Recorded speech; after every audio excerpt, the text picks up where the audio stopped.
এটা একটা নাইটির পিস। তো প্রথমে আমি দেখো 4 পার্ট করে নিয়েছি। প্রথমে ঝুলের মাপ নিয়ে নিলাম, তারপরে পুটের মাপ নেব 7.5 ইঞ্চি, ওখানে 3 ইঞ্চি নেব পিছনের গলার জন্য, আর 7.5 ইঞ্চি হাফ ইঞ্চি নিয়ে আর্ম হোলের দাগ নিয়ে নিচ্ছি, ছাতি যা থাকবে তারও এক্সট্রা 1.5 ইঞ্চি নিয়ে নিলাম। তো পেছনের গলার জন্য 3 ইঞ্চি নিয়ে নিলাম, তারপরে হাফ ইঞ্চি ডাউন করে সামনে রেখে করে নিলাম।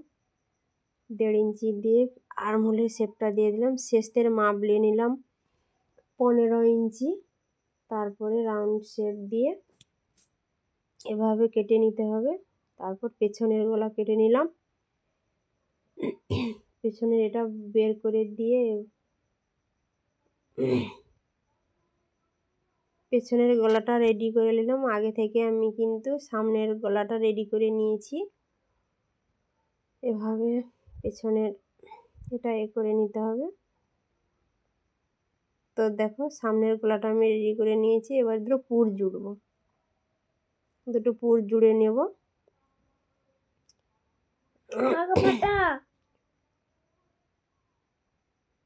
তো এরপর হাতা আগে থেকে কেটে নিয়েছি, এবার হাতাটা জয়েন করব শোল্ডারের সাথে।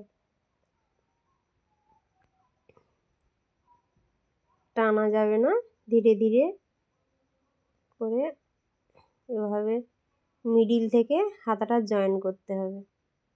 তো সেমভাবে আমি দ্বিতীয়টা এইভাবে লাগিয়ে নিলাম।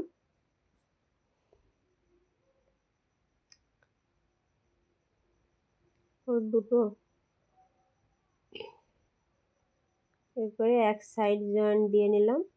ভিডিওটা যাতে বড় হয়ে যাচ্ছে তার জন্য এক সাইডে আমি লাগিয়ে দিয়েছি, অপর সাইডটা এভাবে করে সেলাই করে নিতে হবে।